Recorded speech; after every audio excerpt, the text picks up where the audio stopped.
Hello everybody, my name is Cul Blu and welcome to Random Pubcast number 13. Oh my gosh, I finally hit my favorite number in the entire world. 13 is one of my favorite numbers, along with the number 7 and the other unlucky numbers. I just like unlucky stuff. But anyway, that's besides the point. This is a Random Pubcast, which implies, as always, that I know nobody in this game. And it also implies that anything can happen. The game can be short, the game can be long. I don't know what is going to happen. I don't know what the heroes are going to be, but hopefully it'll be something interesting. Let me go ahead and switch to overlay. There we go, overlay switched. Now, as stated yesterday, I was not able to post anything, and it made me sad, but it was necessary.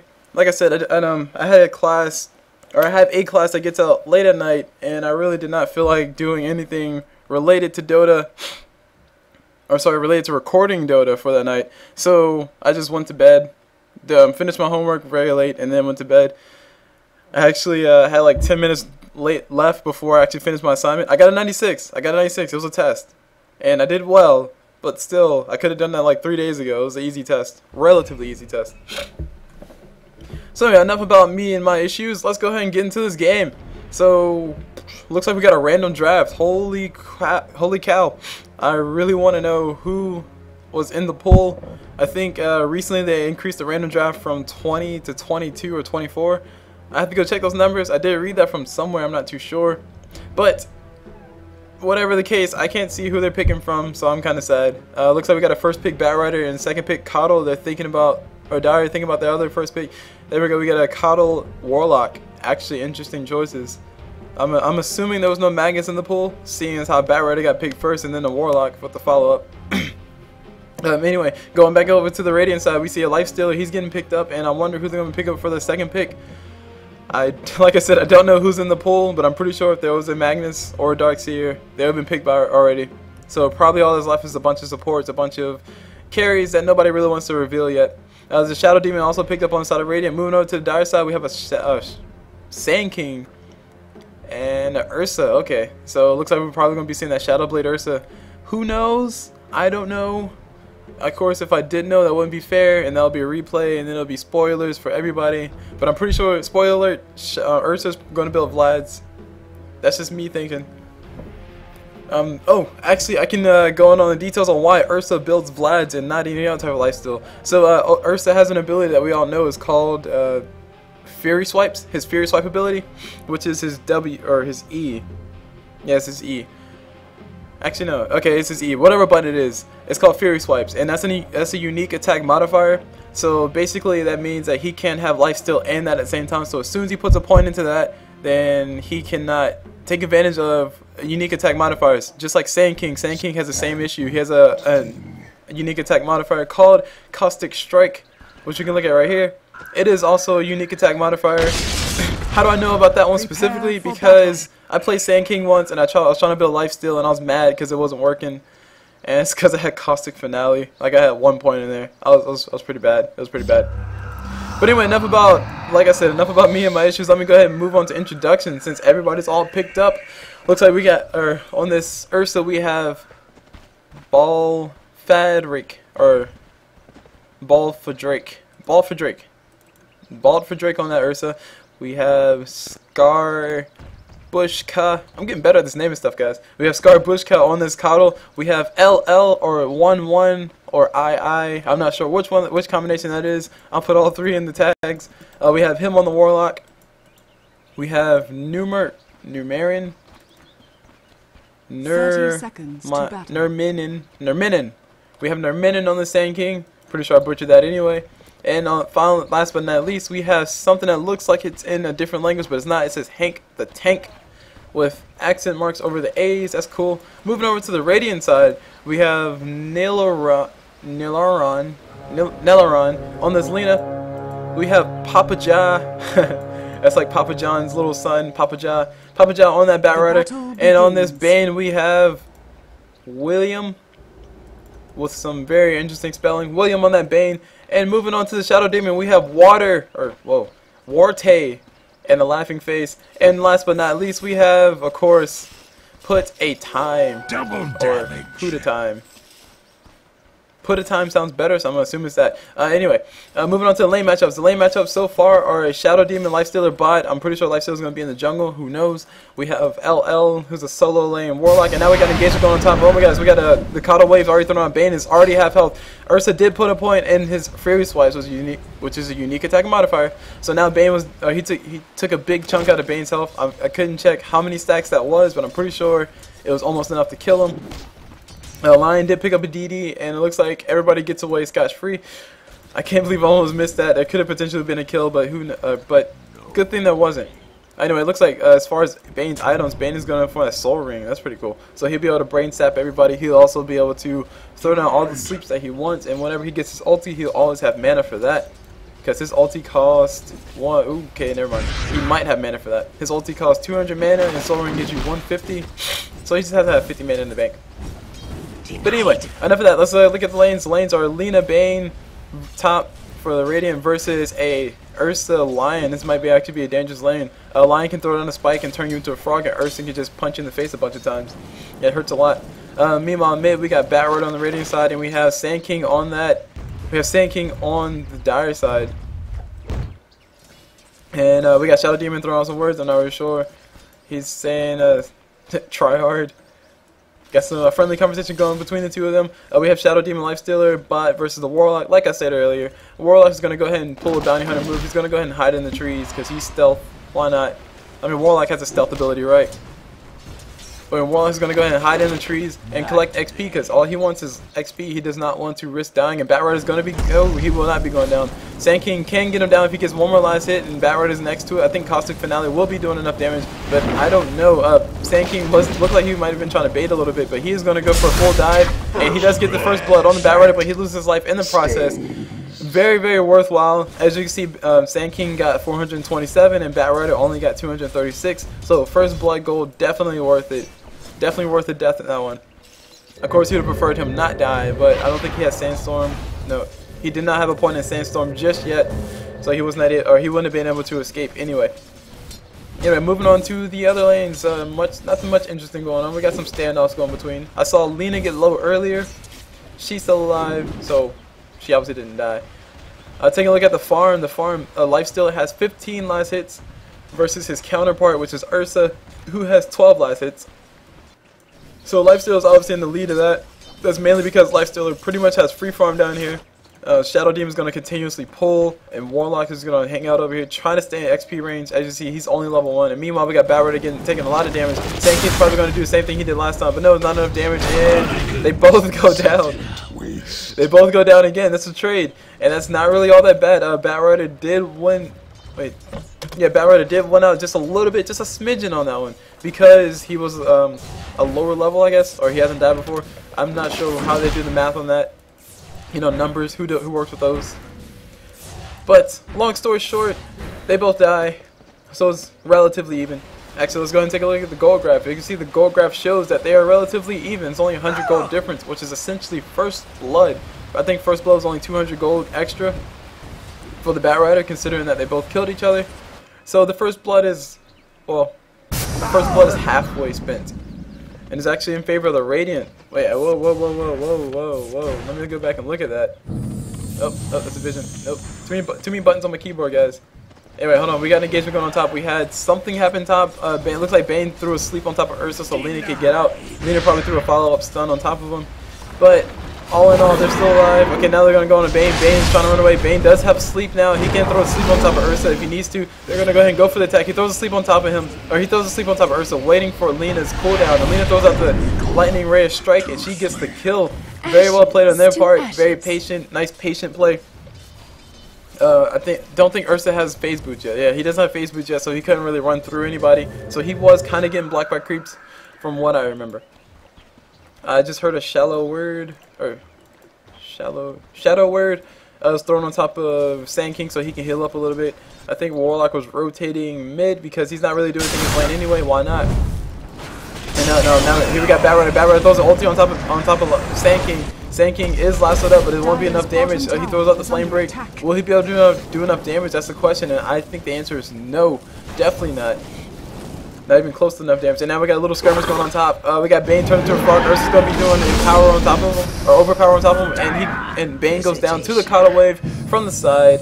Ursa with the assistance, Cottle with the big play. And now Lena's sad because her best friend is gone. Meanwhile, we have Batrider taking a lot of damage.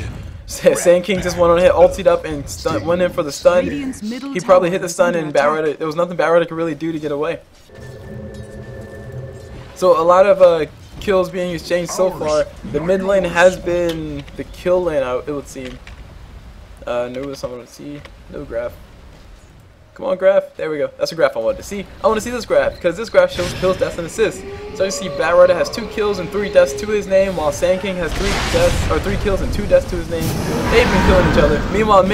Meanwhile, top we got Ursa about to kill Bane. Nope, Lion can still kill. And Lena's in a little bit of trouble. She's gonna try to kill. The Ursa. She gets a kill on the Ursa, but will she be able to get out alive? I do not think so.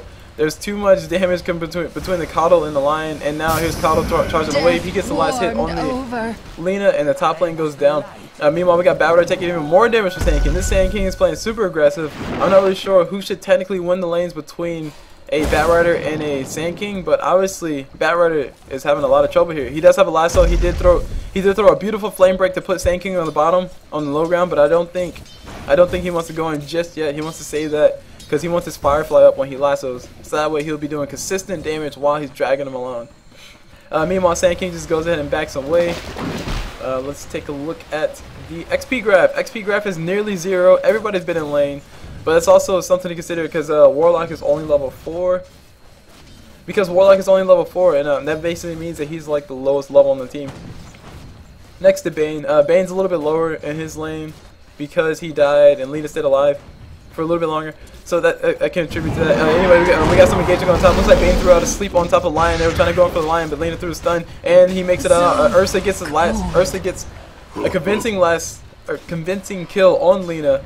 Now, I'm not sure if he'll be able to make it out. Yes, he will be able to make it out. Bane's coming around the corner. Bane, don't go around the corner. No, Bane, no. And he will be going around the corner. They will be playing Ring Around the Rosie. Meanwhile, Warlock goes down bot. I'm not sure how he went down, but obviously he died to Lifestealer, so probably went down pretty swiftly. And here's Ursa. He's still trying to do damage.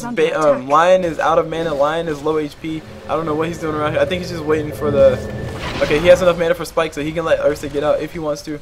I was about to say, I think he's just coming here for the XP. Meanwhile, we got Warlock teleporting back to this lane. This is a very tough lane for him because 1, he's all by himself, and 2, there's a Shadow Demon and a Lifestealer.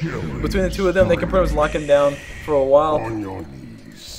And by lock him down, I mean Shadow Demon can throw down the disruption, let Lifestealer catch up. Lifestealer can throw the open wounds on him, and there's really nowhere that Warlock can run because Warlock doesn't really have all that many escape mechanisms. He can maybe turn around and throw out his upheaval, which is a giant AoE slow. Probably one of the best slows in the game, but it's a channeled spell, so it's kind of nerfed by that. Meanwhile, we had Lena get a kill on Ursa. Man, missed that one too. Lena got a kill on Ursa. Did she ulti? She did ulti. She did in fact ulti for that kill. So Ursa probably stood not much of a chance anyway. Alright, let's go ahead and take a look at the ward coverage, because ward coverage is important. Radiant are currently the only team with a ward, and they see standard stuff. They can see the rune spot, down bot, that's about it. And moving on to the other side of vision, you can see Dire can see nothing but what they can see normally. This is not necessarily the best position they want to be in, but then again, they're not being pressured, they're not being ganked all that often. Batrider is just starting to roam. It looks like Batrider is going to go ahead and go bottom and try to get a kill on the Warlock. But other than that, it's not much. Man, I just missed a kill by Lena up top. Lena got a kill on Lion. She throws out a nice little taunt for him. Top tower is yada yada yada. Okay, what else is? Oh, looks like we have a 3-man gank trying to come top. Here's Sand King trying to go in. Illuminate's probably going to be thrown out soon. They're probably going to use it to throw him back, but it doesn't matter. The Radiant people are running in the right direction. Dire want them to run this way. Ursa gets slept up. Lena's going to try to get out. I don't think she'll be able to make it out. Sand King does still have the stun. He throws out the stun, and there's everything else to follow it up. Lena does go down, but Bane makes it out alive. So not too bad of a situation. Bane did make it out alive. He is not level 6 yet. They really want him to get level 6 so he can throw down that ulti on top of Ursa, or maybe possibly the ulti on top of Cottle. Either one of those guys would be good choices. Meanwhile, Sand King built a Blink Dagger. Wow, that's very good for him. Let me go ahead and take a look at the net worth, because the net worth shows how can show how well That's current goal. The net worth can show how well they've been doing. Where's the net worth? Net worth, where are you? Net worth, there you are. You're Y. Dire's bottom tower. Lifestealer has the most net worth. Radiant's Go figure. He's been having free farm in his lane.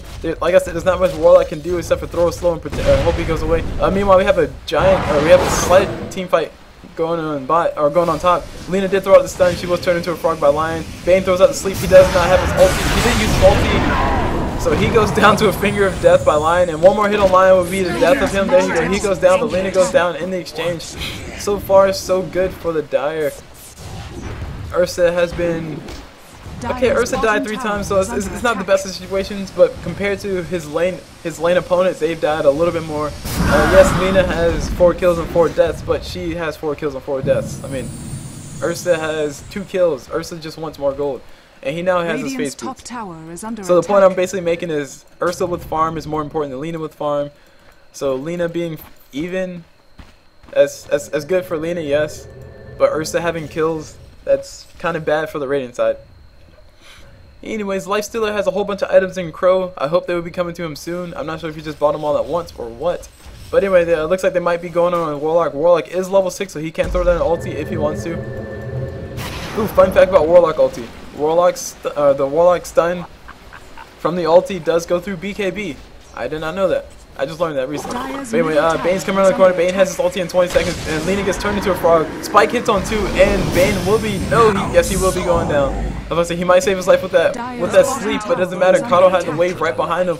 Meanwhile, we got Lifestealer taking some damage. Lifestealer is gonna be going down.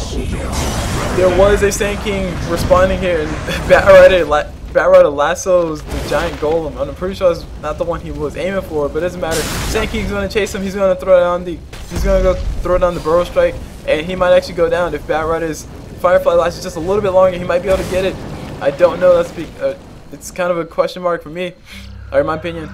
Now we got Sand King turn around, and here's Bane. Bane's ulti is up. He's gonna go and throw the ulti as soon as he can. No, Sand King blinks away, so they're gonna go ahead and go for the Warlock. I don't believe Warlock will be able to make it out of this. Bane throws asleep, and the ulti will be soon. They're waiting for better positioning. I think Sand King's waiting for Bane to throw the ulti down, but no. Come on, throw an ulti. Okay, there's the burrow strike, and Bane's not going to throw his ulti. Cool, they're just going to play ring around the rosy. Warlock is going to run for his life. He has his song on him, so he's getting a little bit of a heal, but it's not enough. He finally goes down. Meanwhile, we got a dive top. There's 3 people trying to kill this lone Lina, and Lina goes down handily. Between the spike, the frog, and the light. I should make a joke out of that. Between the spike, the frog, and the light, she does go down. And Dire loses that courier. Whoa. Whoa, Dire. What was your courier doing? Meanwhile, we have Lifestealer. He's trying to go on the line. Lion came to the secret shop, but so did he. And there we go. Lifestealer throws out the rage, and he's trying to go in for the kill on the line. But there's a beautiful body block from the Sand King, and Sand King's going to continue the chase. He's going to push the charge, and Ursa's right behind him. If Sand King can get one stun, then Lifestealer might be out of it. But no, it's not enough. He doesn't have enough mana for his burrow strike and his blink. Sorry, he has enough for his blink, but he doesn't have enough for his burrow strike. And now we got a standoff mid. It's a standoff between the Radiant and the Dire. Who will win? I do not know. Warlock ulti is on cooldown. Sand King ulti. Sand King doesn't have mana for his ulti. Ursa ulti is off cooldown, but it's Ursa ulti. Nobody uses that. And Bane's ulti is off cooldown too, and so is Lasso. Lasso is also off cooldown. So, long story short, Radiant will probably win this fight if this fight does break out, because Dire really need that Warlock ulti to be off cooldown before they really want to be aggressive. Let me go ahead and take a look at the last hits real quick so we can get an update on those. Lifestealer is in the lead with 81 last hits, and he's followed only by his partner Batrider, who's been mid. It's a really good situation for them. As you see, Lifestealer has his armlet, he has his power trades. I think he's building a Maelstrom, and then he'll have that Mjolnir up soon. Who really knows? Meanwhile, Ursa is building his Vlads, so that way he can go and do Roshan or just go and punch stuff in the face. He's not building the he's not building the Shadow Blade yet. But like I said earlier, guys, I'm sorry I spoiled the game for you. I predicted that Ursa was going to be building Vlads, and he built Vlads. And here's Lina trying to nuke Ursa. She does go, oh my god. Oh my Jesus, so much disable. Just one more auto attack and he would have been gone, but it doesn't matter. So much damage trying to get done to Ursa. But Ursa just survives. I mean, that's really all there is to it. Lion does his chain stuns almost perfectly, or well enough to get the kill on Lina, and Lina just goes down pretty fast. She doesn't really have all that much HP, and she's falling. Anyway, here's Ursa. He might finally go down. He will be finally going down. Lifestealer versus Ursa. But Lifestealer was raised up, but it didn't matter. Like I said, the ulti from Lifestealer does go through. The ulti from Warlock does go through BKBs or magic immunity. So Lifestealer. Here's Lifestealer trying to run away. He's toggling his armlet, but it doesn't matter. And Shadow Demon did go out in the process. I really didn't realize that he was there. Even though he's probably there from the start, I really didn't see him at all. So that was kind of weird. That threw me off. Now we got the Siege on the top tower of Radiant. We got a Warlock Golem, and we got a Sand King, and we got a Lion all attacking this top tower. So this top tower will be going down shortly, but it looks like they're going to go ahead and go for a trade. We got Bat Rider and Lina trying to take down this middle tower to the best of their abilities. I'm not sure. I think Radiant are going to need a TP back to this bottom tier 2 tower pretty soon. Nope. Okay, Dire decided to rotate towards the middle tower. If they do get here fast enough, they will be able to kill both of these guys very easily because their whole entire team is here. We got the wraparound coming from the Dire side, and we got the Radiant in kind of a bad position. We got a TP coming in from Lifestealer. He's going to be here to help out, and right behind him we have a Shadow Demon who's rotating. They're smoked up. They're just trying to get around a few of the vision points, but there's not really many wards from the Dire, so it doesn't matter. And here's Shadow Demon. He's trying to find the Sand King. He will be finding the Sand King. He's gonna go ahead and throw out. He's gonna go ahead and throw out the what's it called Soul Catcher on top of his head, so he'll be taking extra damage. Sand King dodges the stun from Lina, very nice, and Warlock throws down the slow. As you can see, that slow is pretty ridiculous.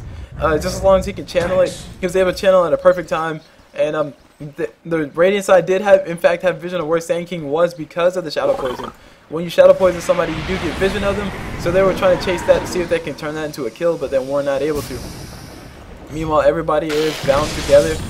Fatal Bonds is casted on 3 people, so everybody's taking shared damage.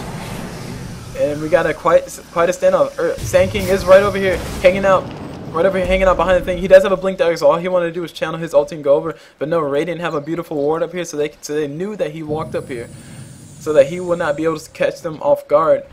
I honestly think if Sand King was able to have enough time to channel his ulti and jump in, then this entire team fight would have went extremely bad for the Radiant side. Obviously, because they have an epicenter right on top of them, and everybody else from the Dire side coming from the front. That would be a very bad fight for them. Basically saying, oh wait, we got Ursa taking on Roshan. I don't know if Radiant know about this, but it looks like Bane is heading in the right direction. He might find a Sand King hanging out over here in a very defensive position that might tip them off that Roshan is being done, but I don't know. It looks like we had a Bat Rider going. Oh my gosh, Bat Rider goes down so fast. There was a Dagon. There's a Dagon on Kato, and there's a Zap from Lion. And he went down pretty fast. Ursa did pick up Aegis. And as far as the kill that Lifestealer just got, he got a kill on Lion. I mean, not really too special. Anyway, we got Sand King coming over here. I think Sand King's trying to run away. Bane's trying to hit him at least once, so his blink dagger would be broken or disabled, but he doesn't get there fast enough. And here's, oh my god, there's Ursa trying to kill his Lifestealer. Lifestealer does a beautiful toggle of his armlet, and now he's going to keep running around. He's going to turn around and kill the Coddle. Coddle does have his blinding light on, but he does not use it fast enough. Actually, it doesn't matter if he uses it fast enough. There was a rage up on Lifestealer, so Lifestealer would not have felt it anyway. Ursa does go down. Aegis is popped. There's a stun from Earthshaker. There's the ulti from Sand King, not Earthshaker.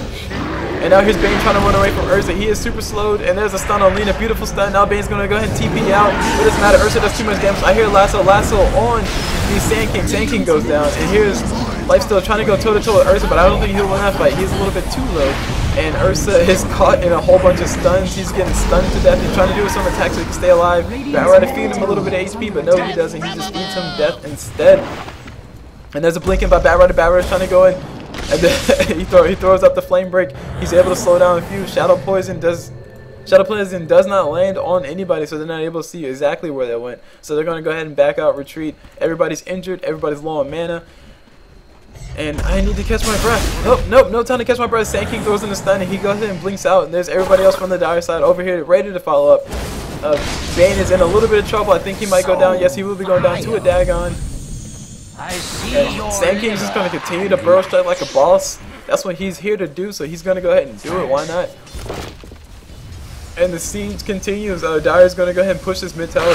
While I have a brief moment of time, I'm going to take a look at the items because I have not done that at all, which is a very bad thing. There's a blink dagger on Bat Rider and also an Urn of Shadows. There's an armlet on Lifestealer. He also has treads. I think he's still building that Maelstrom. I'm pretty sure he doesn't have enough gold. No, right now his gold is at 1200. So he doesn't have a gold just yet. Doesn't have enough gold just yet for that Mithril Hammer. Moving on to the next person, Ursa. Whoa, we got team fight breaking out. Ursa goes in. He threw out the empower. He hit this slow on everybody, and he kills two. He kills Lifestealer and Batrider. He killed Lifestealer probably a little bit faster than Lifestealer expected to, but Lifestealer does not yet have any armor, and even if he did, it wouldn't matter. There we go. Lifestealer's trying to get away. He's trying to get away inside the Shadow Demon. And he's able to get away, but Bane throws a sleep right on top of Ursa's head, but it doesn't matter. Lina gets a follow-up stun on him. Lifestealer goes down to a Lion ulti, and oh my gosh, so much back and forth right now in this mid tower. They really want to get these kills on each other. As you see, the kill counter is in favor of the Dire, but it doesn't matter. The Radiant are dying a little bit. I'm sorry, the Dire are trying to fight back as hard as they can, but that doesn't matter because the Dire are able to get those pickoffs.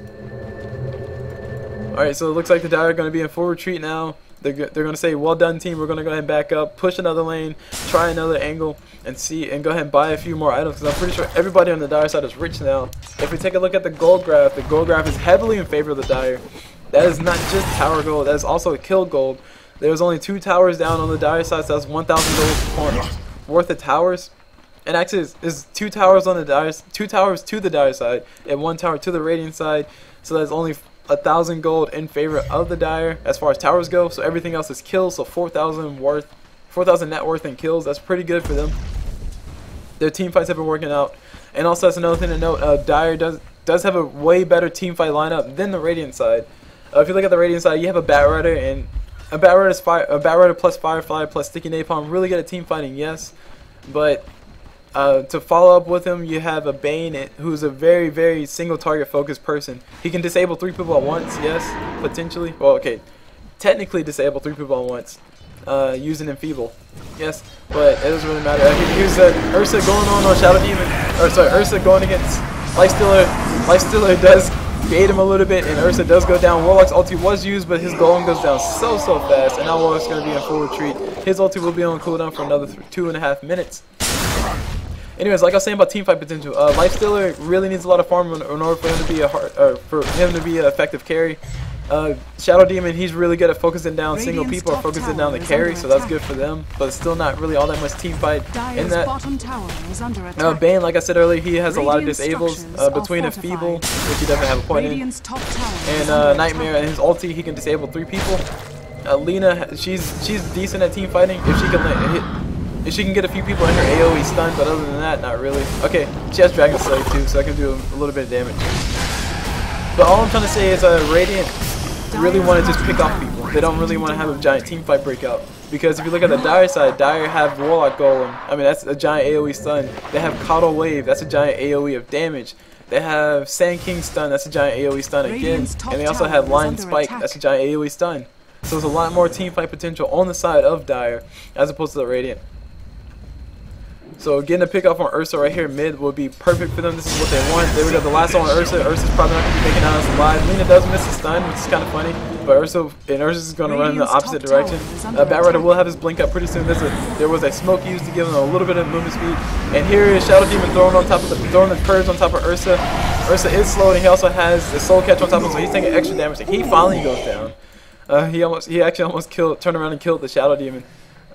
But it wasn't enough. Anyway, Fury Swipes are max, so he is doing maximum damage whenever he hits you a bunch of times. And I think it stacks indefinitely.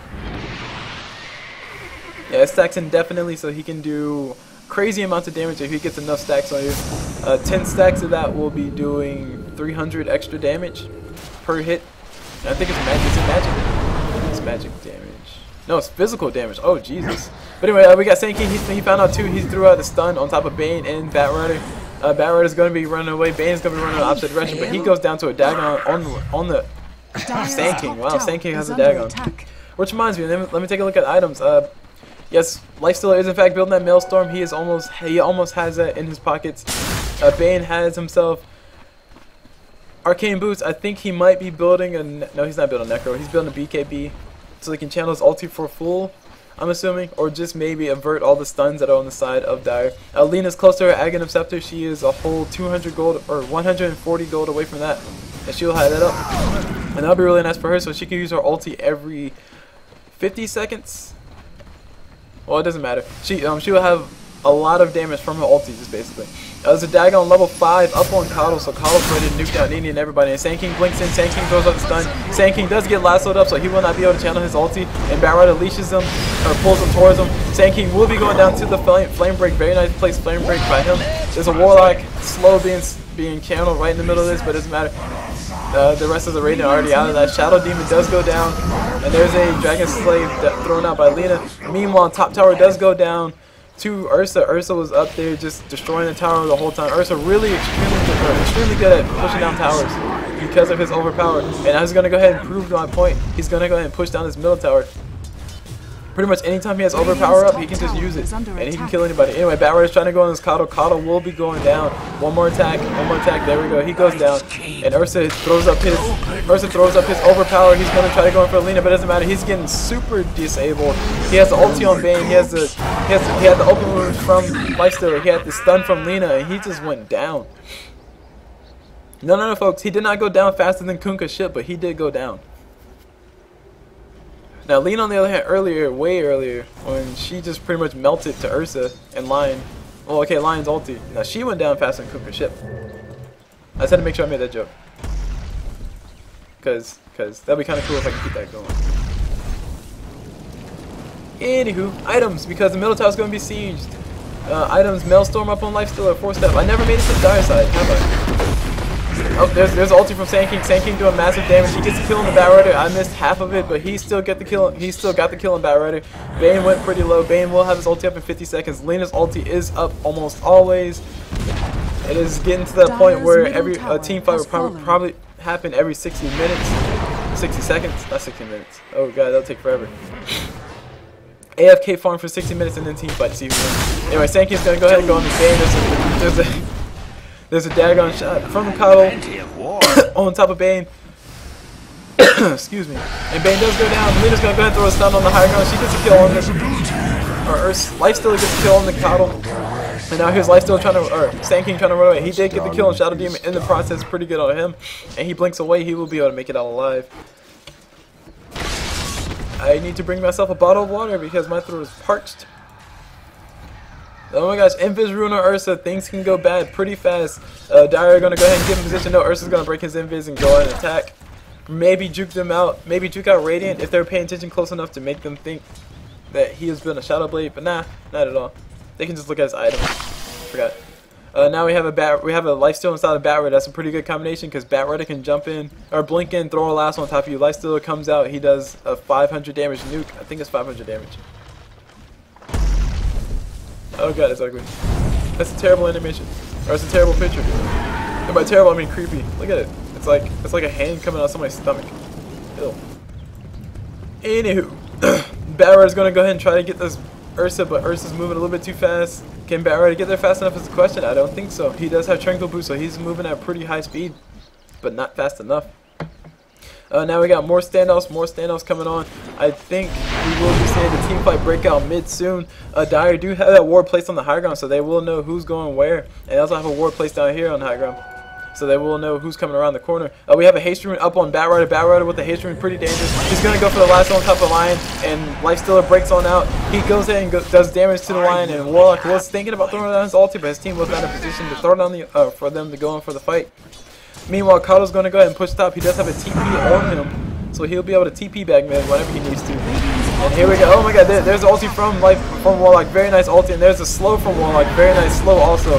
Lifesteal's going to go ahead and throw down the enrage so he can get around that. He was trying to go for the Warlock so he can stop him from channel line, but it doesn't matter. Everybody goes down. Sand King goes down. He threw out the epicenter. It was a beautiful epicenter. He only got the kill on Lina, but it didn't matter.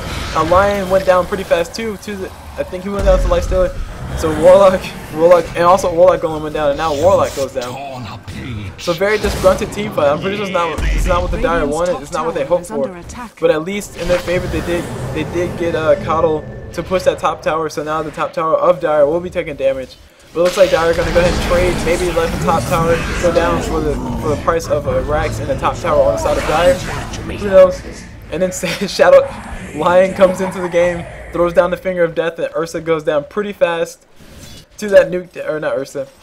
Shadow Demon goes down pretty fast, 2 damage. Here's Lifesteal. He's trying to go in on Lion. He's going to go ahead and heal up a lot of HP healed up on him already. And Lion throws on the mechanism. He does not want to go down. Lifesteal's mana is getting leaked. He doesn't. I'm pretty sure Lifesteal once his mana to stay intact. He toggles Armlet once again, and Lifesteal's going to go ahead and stand still. He was stunned because of the Coddle mana leak, but he quickly activated that Armlet so that he wouldn't actually die. That's what I was trying to say. Now we got the TP out by Bane, and everybody makes it out safe, so Operation Black Hawk Down is in full effect, and it worked out perfectly well. I still need to go watch that movie. I keep referencing it. All I know is somebody had a helicopter go down, and somebody probably died, and then somebody probably lived. Spoiler alert, guys. Spoiler alert. Somebody lived. I know, right? So specific. Taking a look at the items while we have everybody in the weird places. We have a Blink Dagger up on Ursa. I was able to see Ursa buy that right before he died last time. So he did have enough gold for that. So he has his Blink Dagger. He will be able to blink in, throw down the slow, and kill everybody. Hopefully. There's also a Blink Dagger up on Sand King. And Sand King looks like he's building himself a 4-staff. I'm not sure. Meanwhile, Roshan goes down to Ursa. Ursa sold his poor man shield and picked up the Aegis. And now we got the Dire rotating into here. If Batrider can catch him out, then they will be able to pop the Aegis pretty early. Yes, he will be able to catch him out, and everybody else is around the corner. He also has, Batrider does have his 4-staff, so he's able to use that to pull the Ursa even further. And Ursa does go down. Aegis has popped. He might go down again, but I don't know if his team might be here fast enough. And there's, oh gosh, so close, almost perfectly timed flame break to get him out of there. Meanwhile, Kato gets purged so they can try to get the kill. He gets 4-staff forward by the Warlock guys. Yeah, by the Warlock, and Bane, no, there goes Ursa. Bane throwing out the beautiful ulti on top of Ursa. Ursa goes down.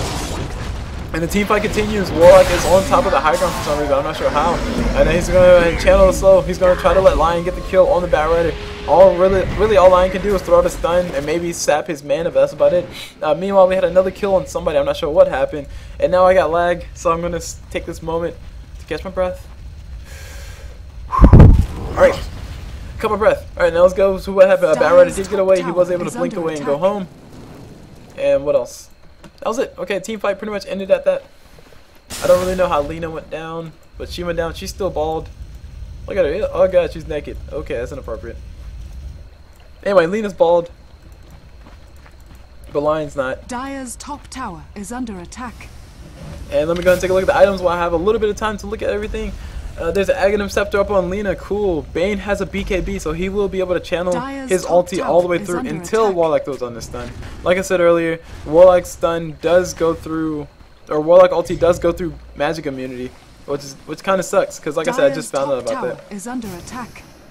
Anyway, Lightstealer has a Basher, so he will be building that A-Blade pretty soon, so he can be tanky as crap, and he'll have that free stun on demand. There's a Ghost Scepter up on Batrider, so Batrider can go in for the lasso, Ghost Scepter himself, and possibly keep some damage, some auto-attack damage from coming on. Or maybe just save him from Ursa, because Ursa is countered pretty easily by a Ghost Scepter, or a 4-staff, or anything that puts distance between you and him. Same thing for Huskar. Once Huskar leaves, you can 4-staff away and just laugh. I do it all the time.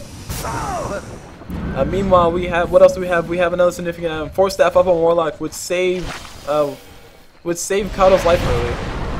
And we also have Dagon level 5 still on Kado, and Kado has a Ghost Scepter too, so he'll be surviving a little bit longer, especially against that Lifestealer. Now we have everybody head into the jungle. They do find a Shadow Demon. They will be going in all in on them. They found out it's illusion. They found out their cover was blown, and now Raiden are all rotating in full force down here. Batrider is ready for the blink, but no, the blink is delayed because of the Kado wave. And no, he's going to go ahead and go for the Lion. Ursa blinks in behind him, and he's going to go on the Lifesteal, but Lifesteal is doing more damage than him. I don't know why Lifesteal just ran away, but he could have just stayed there and kept killing him. Meanwhile, I did see the Sand King ulti, but I did not know who it really hit. Bane did throw down the ulti on top of Warlock, so Warlock couldn't throw down his ulti, but it didn't matter. His ulti was on cooldown. And here I hear a purge. A purge is on somebody. A purge is on the Kado, but Kado almost got away, but Lina says no to that, and she throws down the ulti. And Batrider's chasing the Warlock. Warlock does have his ulti in 4 seconds. Will he be able to use it? No. Oh my god, Batrider. He jukes the Batrider behind him next to the trees. And here's Sand King trying to run for his life. Batrider's going to be around the corner to cut him off. His lasso is up in 12 seconds. That's a pretty low cooldown, so he will be able to stop him. Or he may not be able to. There we go. Okay, he's 3 seconds. 3 seconds. Come on, Batrider. Come on, Batrider. Oh, okay, Sand King force stabs himself forward, and there's a tornado stick thrown down on Bat Rider. He knows that Bat Rider wants to throw down the ulti. And I think Bat Rider's in a little bit of trouble now because there's a Warlock and a Sand King, and Warlock's ulti is off cooldown. They will use it if they have to, which I think they might have to win this team fight. But no, Shadow Demon comes around the back. He says, "Shoot everybody," and everybody shoots. Dire's middle tower is under attack. "You better run," says Shadow Demon. All boss-like. Look at Shadow Demon being a boss. That's B-A-W-S, not B-O-O, or B-O-S-S. Because B-O-S-S doesn't really sound as cool as B-A-W-S. You got to throw in more letters. So B-A-W-A-J-K-L-M-N-O-P-S. Boss. Anyway, Ursa has a Vlad. He also has a Blink Dagger.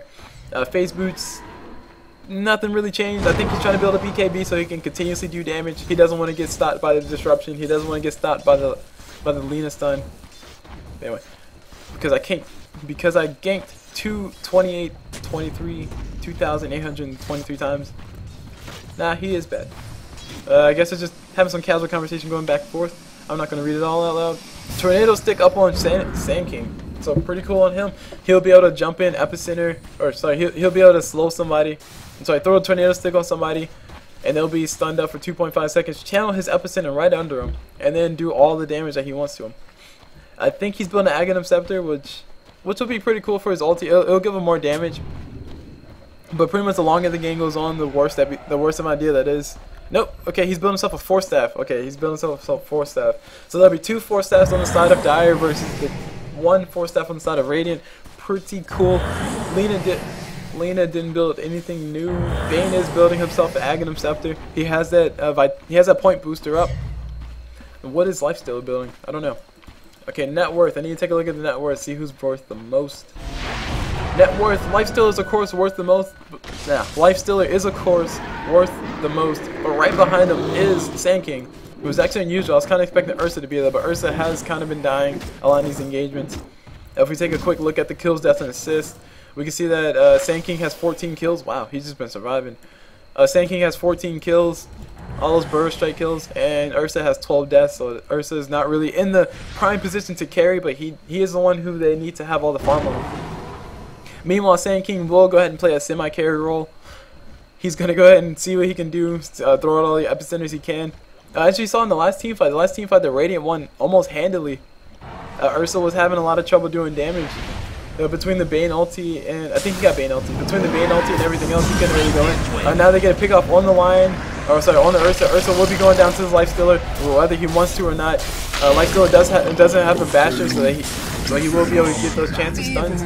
Meanwhile, Sand King's around the corner. Sand King will be able to blink away. He does do a nice juke, a beautiful juke. He blinks right before he takes damage and 4 stabs away. He does also have a tornado stick, so he'll be able to throw it on anybody who gets a little bit too close. But he doesn't need it at this moment. Anyway, Lion is building himself a Force Staff. He is 1,000 gold away from that. That will be a very nice item for him to have. Now bring the grand total of Force Staffs on the side of Dire up to 5.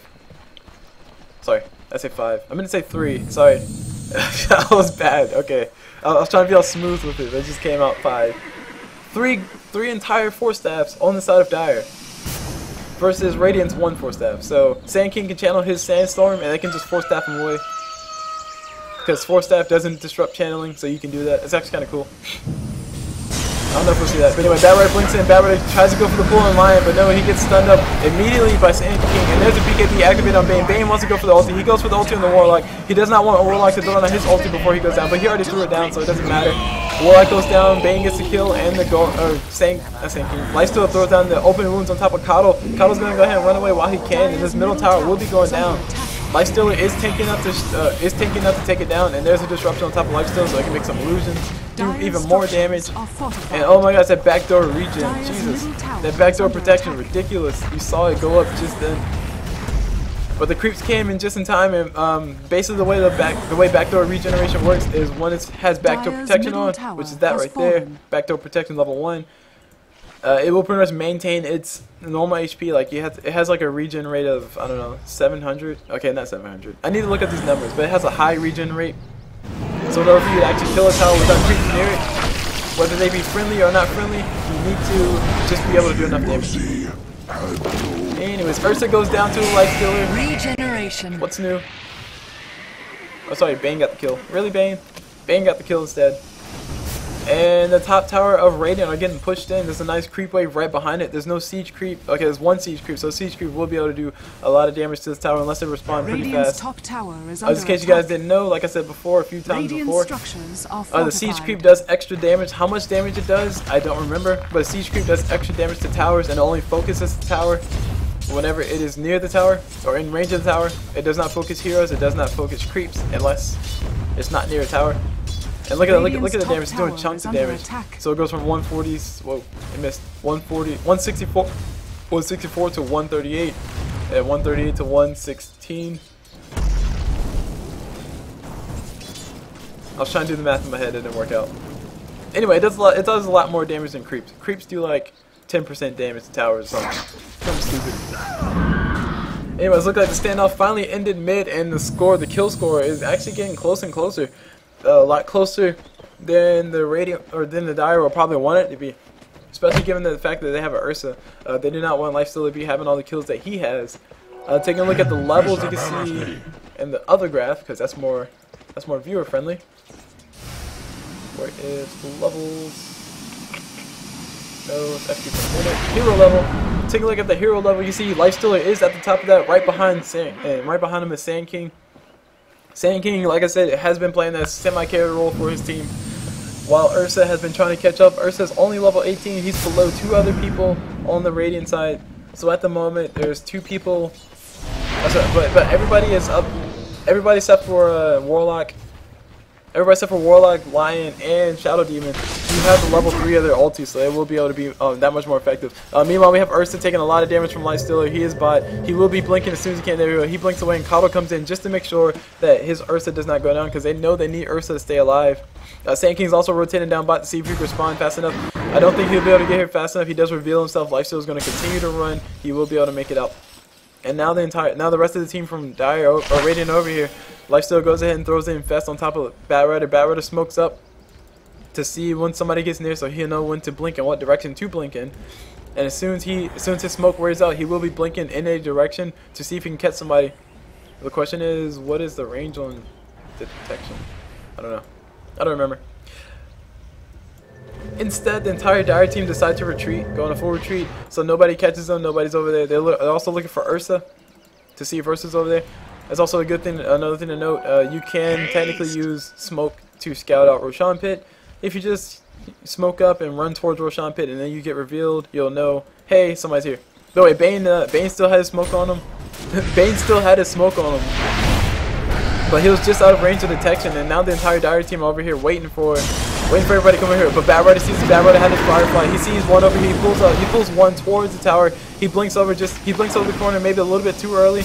He was trying to get Sand King into the pit so that way Sand King would be in a lot of trouble. But Sand King does have his Burrow Strike, so he can get to high ground. And now Cottle's in a lot of trouble. He's purged up. He's getting hit by everything. There's a Warlock stun. The team fight has begun. Sand King channeled his ulti. He also threw out the Burrow Strike. Now he's going to throw a Sandstorm so he can do a little bit more damage. Meanwhile, on the backside, we have Lifestealer getting the kill on the Lion. And still more damage going back and forth. Enfeeble's up on Ursa, so Ursa's not hitting as hard as he usually hits, but he's still hitting pretty hard. Bane's trying to do what he can to help his team catch up. There's a Flame Break thrown out. There's a stun, follow-up stun thrown on top of Ursa. Ursa will be going down one way or another. Sand King, oh sorry, not Ursa. Sand King will be going down. No, he will not be going down one way or another. Wow.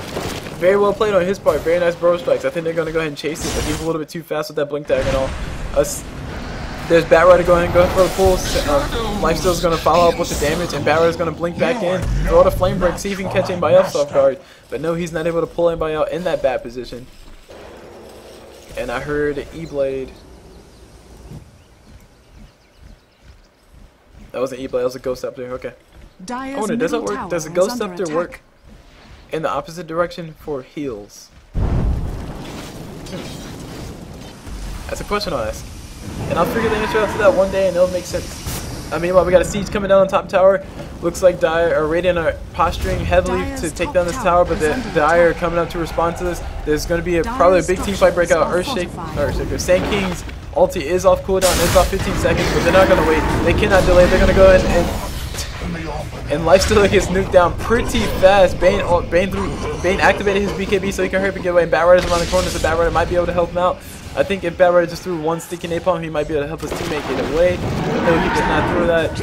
Here's Bane trying to run away. Bane is out of mana. He cannot turn around and ulti, and he will be going down. There he goes. He goes down. Flame Break was thrown out by Bat Rider to try to support, but it wasn't enough, and he blinks away. It's also a TP scroll on the ground. I'm not sure who it belongs to, but free TP. Oh, that was a weird yawn. Oh god, my eardrums just popped. Whoa. I can hear much clearly. Oh, take a look at the XP graph. The XP graph is heavily in favor of the Radiant side. That is, I'm not really sure what that's indicative of. I mean, they've been getting more successful kills. I don't know. Meanwhile, Dyer going to go ahead and do the Roshan. There's an Ursa soloing Roshan. He's getting perma-bashed. He doesn't like it at all. Bat Rider throws ulti. Bat Rider catches out a Sand King. Sand King will not be able to get away from this. Sand King Tornado sticks away, or tornadoes himself so that he can try to get away. And there's Alina following up with the ulti. It does massive damage, and he goes down. Meanwhile, Ursa gets that Roshan. There's also Cheese on the ground. I think he might just kill it if nobody's going to come and claim it. Nope, he's going to pick it up for himself and blink away. So Cheese and Aegis on Ursa. So Ursa has technically 3 lives if he uses it correctly. And take a look at the items once more because I want to see the progress of these items. Bane is halfway to his Aghanim Scepter.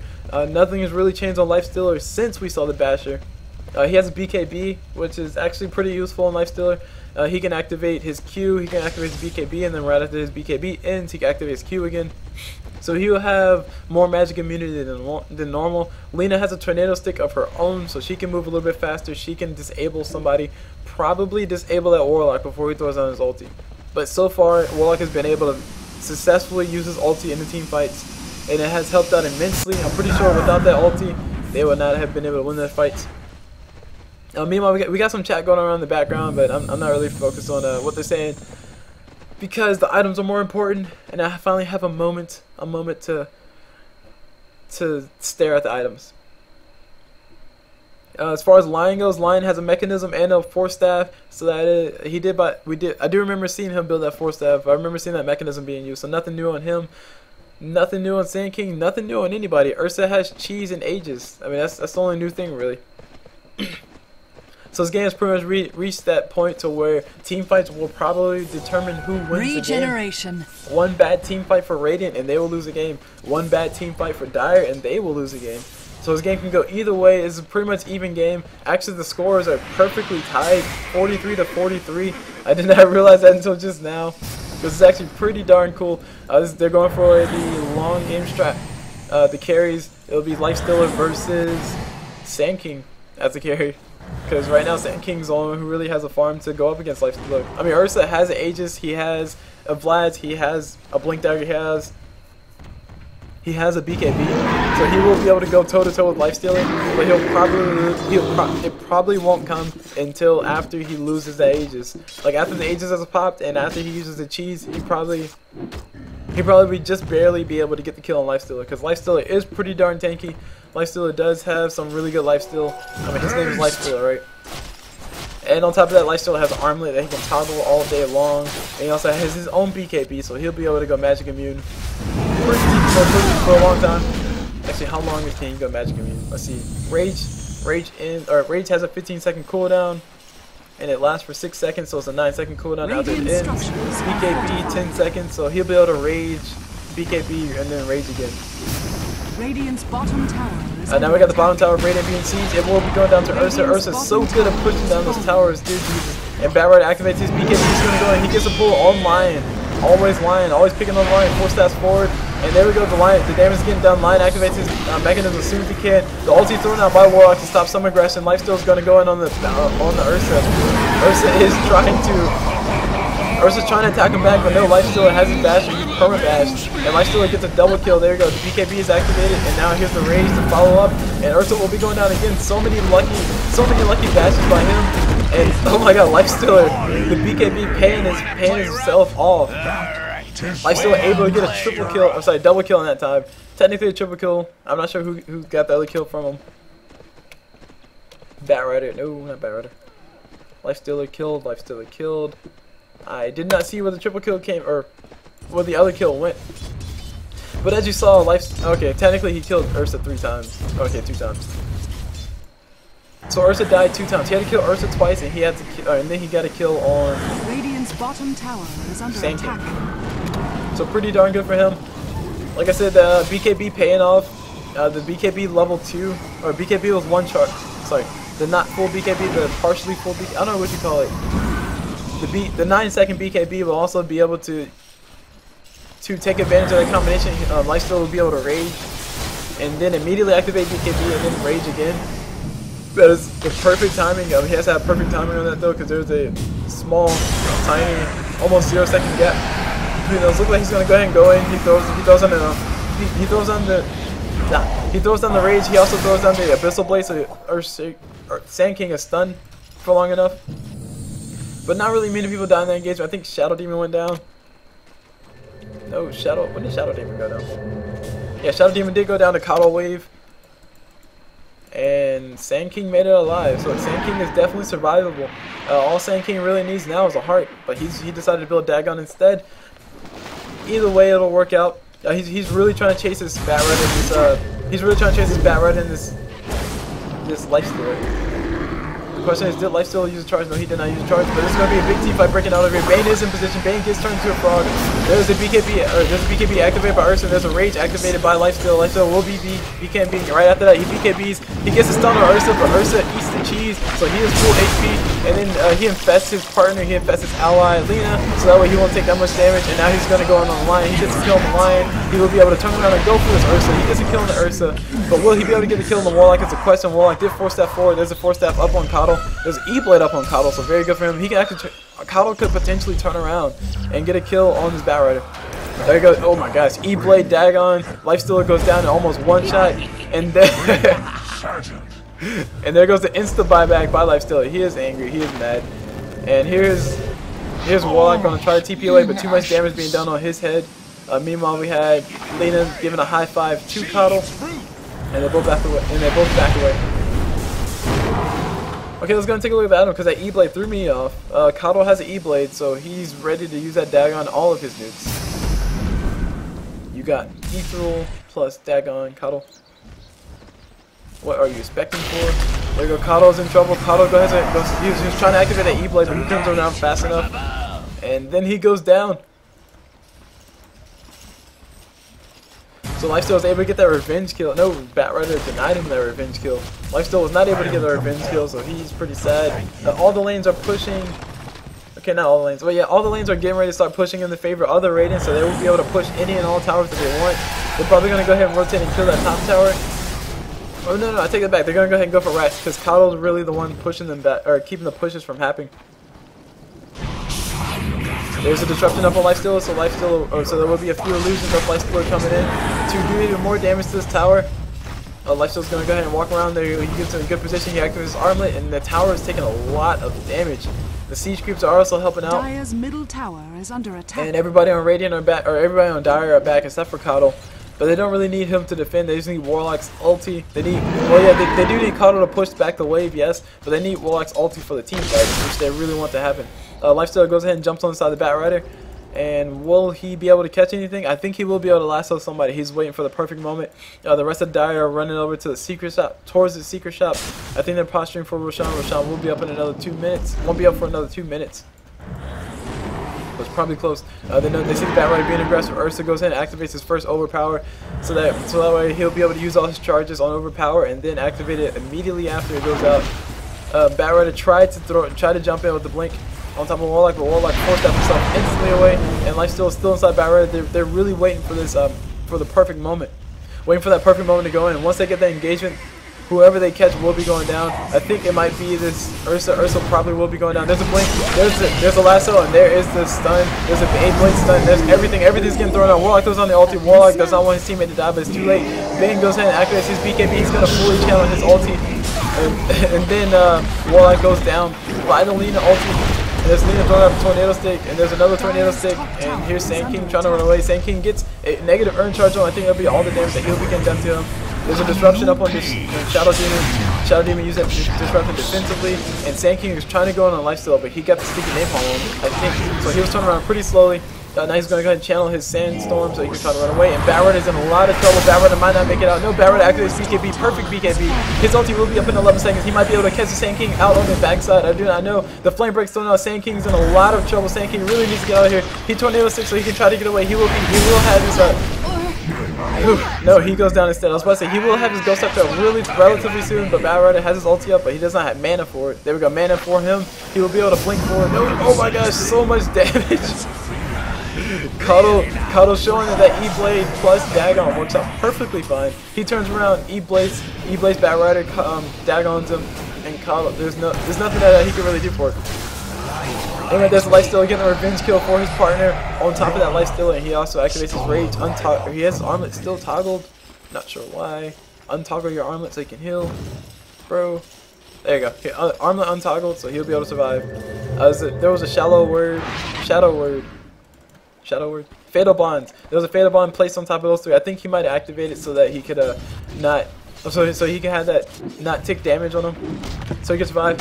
Anyways, let's go and take a look at the items. I just saw Bane built to himself an Aghanim Scepter, so he'll be doing even more damage, even more mana drain, and everybody will be annoyed. Everybody will be pretty frustrated. 4 BKBs on the side of Dire. They do not want to have Coddle's Wave or Sand King stun activated on them. Although Warlock stun, like I said, does go through magic immunity. And just to verify, I will be looking at this video, actually I can bring it up now, since I have a little bit of time. Yes, I'll bring it up now just to make sure I'm saying this right, because if I am wrong, I've been saying it wrong this whole entire time. Which is actually pretty bad. It's a 4-star for Ursa. Ursa's going to go ahead and go into the Roshan pit. He's going to try to, he's going to kill the Roshan without Dire's knowing. I think Dire know about it. Yes, the poison was used. The Shadow Poison was used, so they do know that he's there. He's going to go ahead and blink out while he can. The rest of Radiant are here, well, everybody except for 2 are here, so they're posturing for a big team fight. But Ursa is perfectly fine at the moment. Sorry for the lag, I'm googling something. Dota 2 Warlock. Because Google solves everybody's problems. There you go, Ursa blinks in. Ursa's going to go ahead and go for the Roshan. The Shadow Demon is constantly throwing out those Shadow Poisons. He's trying to see when Ursa decides to go back in. Now Ursa is... they do have vision of Ursa, and there we go. Ursa is disrupted. Ursa will be taking damage to herself. The Warlock goes on his ulti. Everybody is stunned up. Bane activates his ulti. He's gonna brain stab the Warlock. He's gonna start activating the ulti on top of Warlock. Coddle channels the wave over top of the hills, and so many kills going on. Meanwhile, Ursa's still doing Roshan. Ursa's still alive. Nobody cares about Roshan, or nobody cares about him right now. Shadow Demon's trying to do what he can to get him away from me. Okay, he shoots him away finally. Actually, Batrider dies to Roshan. Oh my jeez. And now Roshan is angry. Lifesteal will be taking this Roshan, but actually now the Sand King can help it. Sand King's gonna probably be going in as many times as he can. He activates. Sand King activates his Ghost Scepter so he can get away. No more auto attack damage on him. And Warlock Golem is just gonna jerk one around the corner. Anyways, now Lifesteal is gonna go for this Roshan. I do not know if he'll be able to get it. I'm pretty sure he will be able to get it, but maybe not uncontested. Who really knows? I mean, it's a lot of contradictions there, but you can't really be all that definite in Dota because anything can happen. So Lifesteal will be getting this Roshan. He will have enough room for it. He picks up the cheese instead of the Aegis. There we go. He eats the cheese and he uses the Aegis, or he picks up the Aegis, and we have Shadow Demon being engaged upon by the Lion. Lion threw down the Finger of Death, but it wasn't enough. Now he gets purged for his troubles, and Warlock's probably going to be throwing on slow as soon as he can, but no, Lifesteal's around the corner. Lifestealer is looking for him.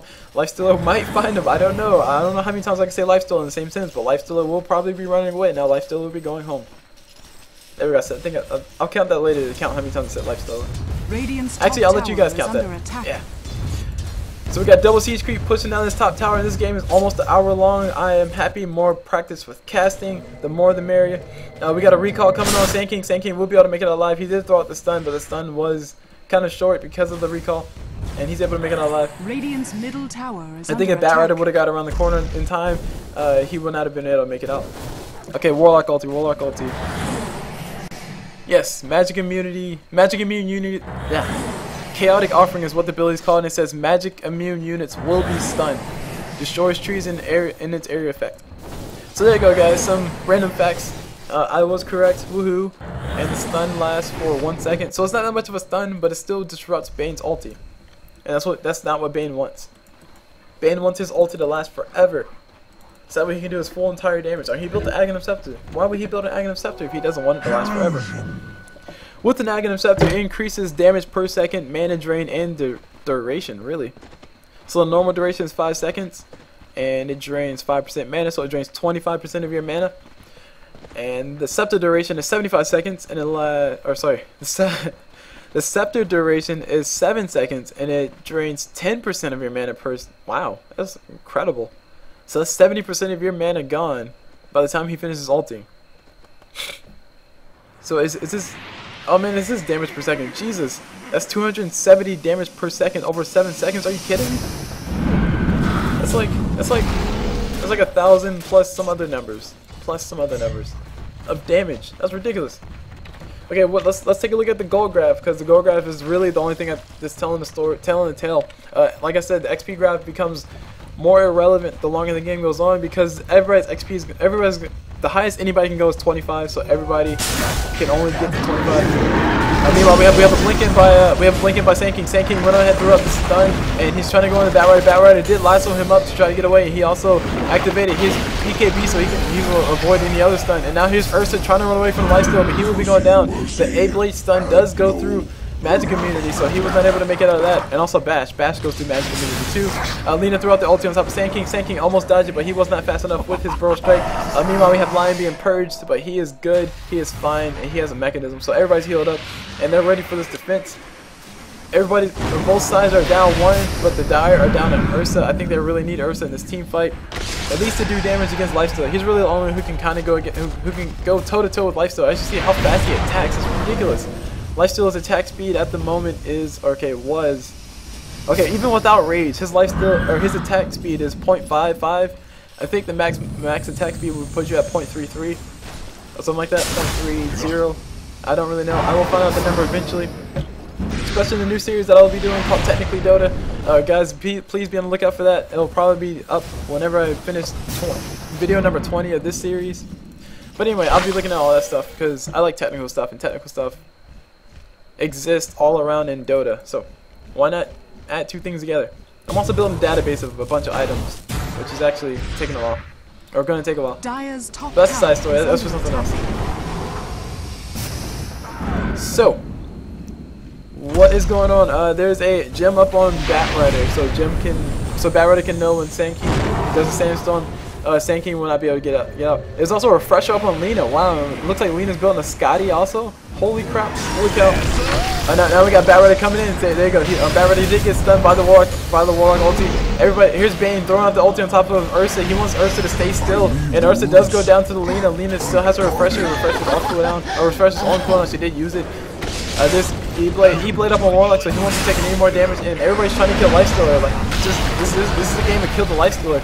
Lion might be in a little bit of trouble. He is slowed up by from the open wounds from Lifestealer, but he'll be able to get away. And now now everybody's backing away. It's like a back and forth, like a football game. Lina will be going down. She does go down to the Cul auto attack, I assume. Lifestealer gets a kill on top of the Lion with the open wounds plus auto attacks. And here is Lifestealer with no mana. He's E-bladed up. He's trying to run, and he'll be taking massive damage. He's saved by disruption from the Shadow Demon. But it doesn't matter. Aegis is popped, and he has his full mana. He has his full HP back, and he will be trying to see if he can get a kill. Sand King will probably just be turning around pretty soon. No, he gets stunned up. There you go. He tornado sticks, and now Cul tornado sticks. Everybody's tornado for everybody. Shadow Demon's in a little bit of trouble. He dies. He goes down.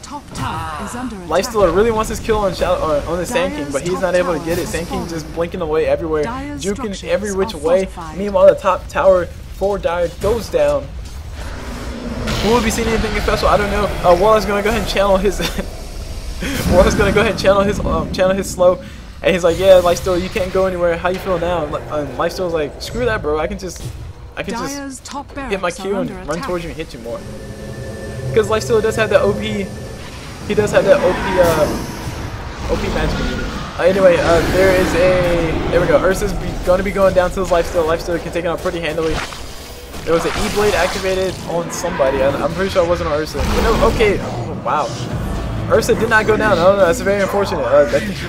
But he's able to survive. And Bane puts himself to sleep, but he's not able to get the kill. The gem is dropped. Will they be picking it up? I do not know. I can't believe that worked. It says we outplayed you guys there. They truly did. The E-Blade was successful. I'm not sure what it hit on, but I think Cul saved whoever it was lives. You can use E-Blade on allies, and when you do use it, it's like you use Ghost Scepter on yourself. You move at normal movement speed, but you take extra 40%. You can save people's lives with that. You can end people's lives. It all depends on how you use it. Anyway, anyways, so there's still a mechanism up on Lion. Lion will be able to use that as soon as he gets unstunned. There we go. He is able to make it out. There's just like I said, E-Blade used on Cuddle uses E-Blade on Lion, but then Bat Rider came around and used his E-Blade on Lion. So Lion took a little bit of damage from that. I'm actually not sure if E-Blade blocks damage from E-Blade. Who really knows? Ursa's trying to get away. He activates his BKB, but doesn't matter. Lasso goes through BKB, and Lifestealer will be able to. No, he will not. There we go. Last auto attack from Lena will be able to kill him. Just to make sure she kills him, she throws out her ulti as well. It doesn't matter. She has a Refresher Orb and an Aghanim Scepter, so she has her ulti every 40 seconds. Oh, sorry, that's Lion. That's not her. Meanwhile, the middle tower from Dire does go down. Lifestealer attacking a little bit too hard. He's hitting for almost 300, actually 300 plus per attack. Dire's middle barracks are under attack. And there's the middle racks going to be going down. Bane did go down. I'm not sure where. Okay, yeah, Bane died a long time ago. Bane's still not alive from whenever last time he went down. And those are Crow. Crow just bought somebody something. Lena's building herself a shadow, or building herself a bloodstone by the looks of it. And GG gets thrown out. Bane saying GG, and Lion saying, wow, 65-minute racks. That was a long. That did take a long time for them to get racks.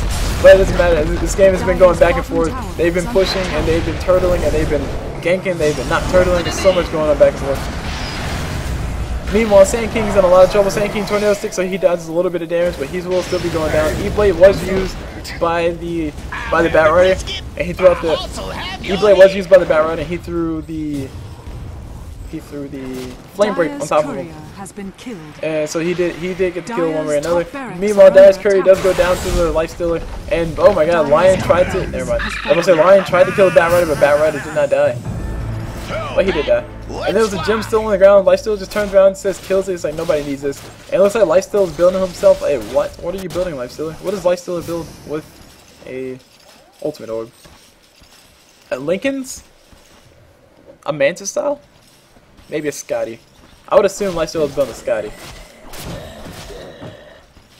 Let's just assume that Lifestealer is building this. Oh, he builds a sheep stick. Darn it! Come on, Lifestealer, don't prove me wrong like that. Lifestealer builds himself a sheep stick so that he will be able to disable Ursa himself. He has a stun for Ursa. He has a and there's Ursa denying a neutral building or a building. He'll be able to throw a stun on top of Ursa. He'll be able to sheep Ursa, and then he'll be able to possibly get a bash in the duration of all that. So there's pretty much no chance for Ursa to get away. He also has a he will also have a big boost to his mana pool because of that sheep stick, which would be pretty nice for him. Because Lifestealer, he doesn't really have many mana issues, but when he does run out of mana, it's pretty bad. Especially since there's a Coddle. So the mana regeneration 11.2, that mana regeneration will become useful when Coddle throws the mana leak on top of him. Anyway, here's Ursa. Let's check out his attack speed while he's overpowered. His attack speed is 0.34. Yeah, his attack speed is 0.34. So when Lifestealer activates Rage, he attacks at 0.3, I think, because Rage gives him a bonus 80 attack speed, which will put his attack speed up to 390 or almost 400, and 400 is the max attack speed. And now that there's a drum around him. Oh my gosh, now there's a drum around him, he will be attacking at max attack speed. Maximum attack speed is a full 400. So whenever you see Ursa get that overpower, as you can read, he gets a bonus 400 attack speed, so he attacks at max movement speed. But anyway, here's Nyx Assassin, or not Nyx Assassin. Here's Lifestealer coming in, going on the Ursa. His rage, whoa, where did Bane go? Bane disappeared, Bane melted, and everybody's caught in the Warlock slow. Lifestealer used his rage earlier, so he's trying to run away. Beautiful, beautiful disruption by the Shadow Demon on top of Lifestealer, so Lifestealer wouldn't take that much damage that he needed to. He activates BKB, he goes in with the Rage, and now he's going to go for blood for everybody. I think it might have been baiting on that, but that was a really nice bait. If it was, there's an ulti from Lena, gets a kill on the line, and now Warlock's trying to run away. He gets killed, or he's getting body blocked now by the Lifestealer, and now he goes down, he gets turned into a sheep and killed. A sheep full of slaughter. Meanwhile, we have Lena chasing this Coddle. Oh god. Ancient was being attacked the whole entire time and I missed it. Whoa. So that was a pretty weird game. As you can see, everybody's almost level 25, so the XP graph, and the longer the game goes on, the more the XP graph goes to nothing. To me, nothing. But anyway, very exciting game, very back and forth game, nice, standard. This is a our carry versus your carry game. I like it. It was pretty fun to cast. Anyway, my name is Cul Blu. As what you guys a random podcast. I will be probably doing 2 more. I think tomorrow I might do 9 or might do 6, just because I missed a day on Wednesday because you guys probably missed me. But anyway, I don't want you guys to miss me. Anyway, oh, big shout out to all my viewers. I love you guys. Please subscribe if you feel like it. Also add me on Twitter or follow me on Twitter if you feel like it. I actually had 1 Twitter follower, but then he immediately unfollowed me. He just wanted to advertise himself, which made me sad. I was like, yes, no. Anyways, so thank you guys for listening, and I'll see you guys whenever.